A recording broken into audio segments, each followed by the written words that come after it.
I grew up in a working-class family in a mid-sized city. My father drove trucks.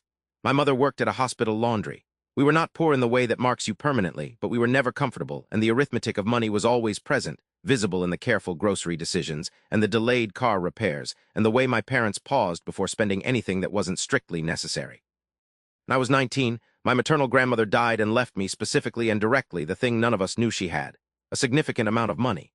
She had worked as a seamstress for 50 years and had invested quietly and consistently for 40 of those years in mutual funds and index funds and government bonds, with a steadiness that the men in her life, my grandfather, my uncles, would have dismissed as small-scale and not worth paying attention to. They were wrong. By the time she died, she had accumulated something that shocked even her own lawyer. She left the whole of it to me, not to my mother, not to her sons. To me, specifically, she wrote in her will that she saw in me something she recognized in herself, a practical intelligence that she hoped would do better with resources than she had. I was the only grandchild she believed would not spend it quickly on things that felt large and turned out to be small. I was 19 when the will was settled. By the time I was 22 and had made some careful decisions, 11 million was the number. I did not tell my parents. I know that sounds terrible. They are good people and I love them, but I had grown up watching money create tension even when there wasn't enough of it, and I was not confident that an abundance of it wouldn't create different kinds of damage. I put money in accounts that helped them without them knowing where it came from, an anonymous tip about a savings rate, a surprise mortgage payoff from a real estate administrative error that I arranged, and they never questioned. I paid for my own college without touching their finances. I lived modestly, which was easy, because I had grown up modestly and modest felt like home. I did not plan to keep it secret forever. I planned to tell the people I loved when it felt right, when I understood better who I was in relation to the money and who the money was in relation to me. I was waiting to be sure. Then I met David. David's family, the Hartwell family, was wealthy in the way that means it's historical. Old money, fourth generation, the kind of wealth that comes with a specific vocabulary and a specific code of behavior that newcomers to it spend years trying to learn to read. They had a large house in the country that they called a cottage with complete sincerity. They had summer habits and winter habits and specific ways of doing everything that felt, to an outsider, like both a club and a test. David himself was lovely. He is still lovely. He's the reason I joined this family and the reason I stayed through the things I'm about to describe.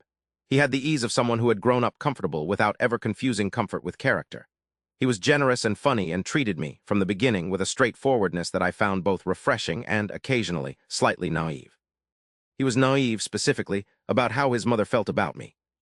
Leaner Hartwell. I am going to do my best to describe her with the complexity she deserves, because I am not someone who believes in simple villains, even when people behave very badly. Leaner was 70 years old at the time of these events. She had married into wealth and managed it successfully for 40 years after her husband's death. She was intelligent, cultured, occasionally warm, and possessed of a social hierarchy that placed her family's history at its center, and everyone else in a ranged distance from that center. I, as a woman who drove a 10-year-old Honda and worked as a landscape architect, fell toward the outer rim. It was never unkind to me in any specific way I could point to. She was simply consistently, precisely distant, cordial, the kind of cordial that is actually dismissal wearing a smile. She asked questions about my work that framed it as a nice little job rather than a profession. She remembered that I liked a certain tea and made sure it was available when I visited, which was both thoughtful and a way of preventing me from making any decisions in her kitchen. For 3 years I navigated this. David navigated it beside me more or less effectively. His siblings, an older sister named Catherine and a younger brother named Philip, ran their own versions of cordial distance, following Leaner's lead. The DNA test arrived at the 4th Hartwell Christmas dinner I attended. Leaner introduced it as a family tradition that they did periodically, a way of exploring their heritage, she said, and confirming the family history they had documented over generations. She produced kits for everyone at the table. Her children went along without complaint. David looked at me and raised an eyebrow, and I could read the look exactly. I'm sorry, this is strange, but please just do it, and I'll explain later. I swabbed my cheek, I smiled, I handed the kit back. I did not at that point believe the test was about my heritage. I knew what it was. It was a test of whether I was who I said I was, and whether there was anything about me that a Leaner could use to explain why I was unsuitable. She was hoping, I believe, to find something useful in my genetics, some lineage disqualification, some medical flag, some piece of information that would give her leverage. What she found instead was something none of us expected. The results came back 6 weeks later. Leaner had ordered a comprehensive genealogical test, the kind that matches you against a database of existing results and identifies relationships. My results matched against hers in a way that required explanation. I'm going to be precise because precision matters here. The results showed that I shared a statistically significant amount of DNA with the Hartwell family. Not with David. We are not related in any meaningful sense, and I want to be absolutely clear about that. But with Alina's late husband's line. Through a branch that, when David's genetics counselor traced it, led back to a great-great-grandfather of Alina's husband who had an illegitimate son in the early 20th century. That son was my maternal great-great-grandfather. I'm a Hartwell in some archaic genetic sense that none of us had any way of knowing before Alina ordered that test. I'm connected to this family through a line that was hidden for over a century. A child born outside of marriage, sent away, built a separate life, and became the root of my grandmother's branch of the family. My grandmother, I have since come to believe, may have known, the way she watched me, the way she left me everything.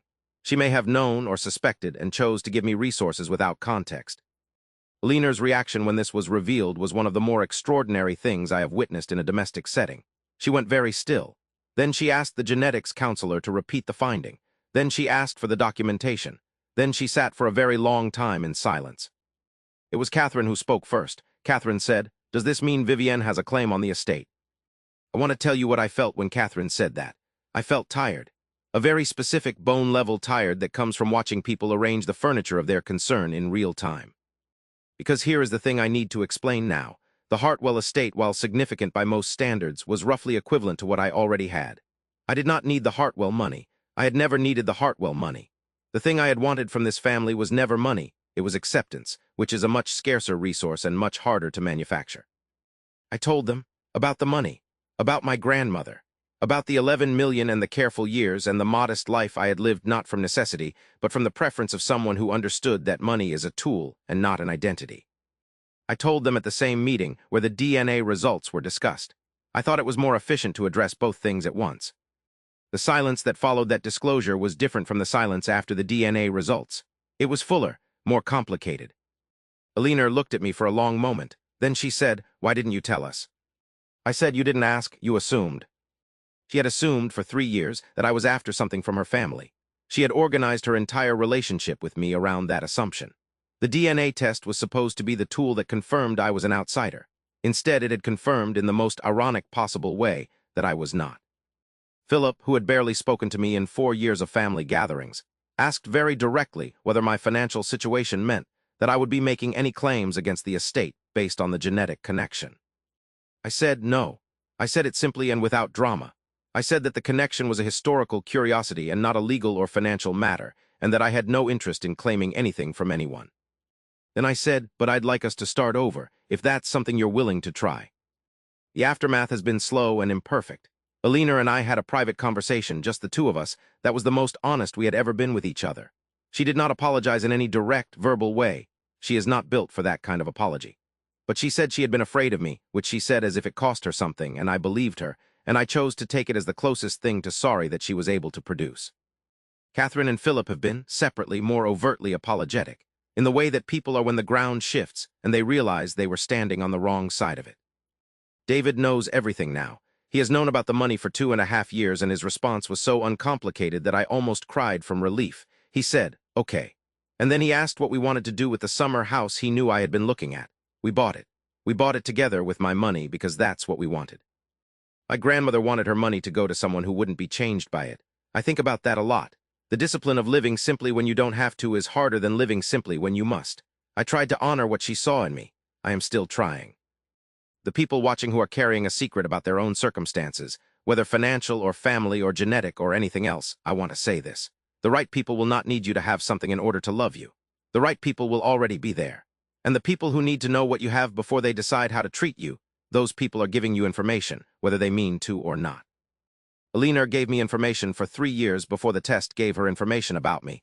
I don't hold it against her anymore. Mostly.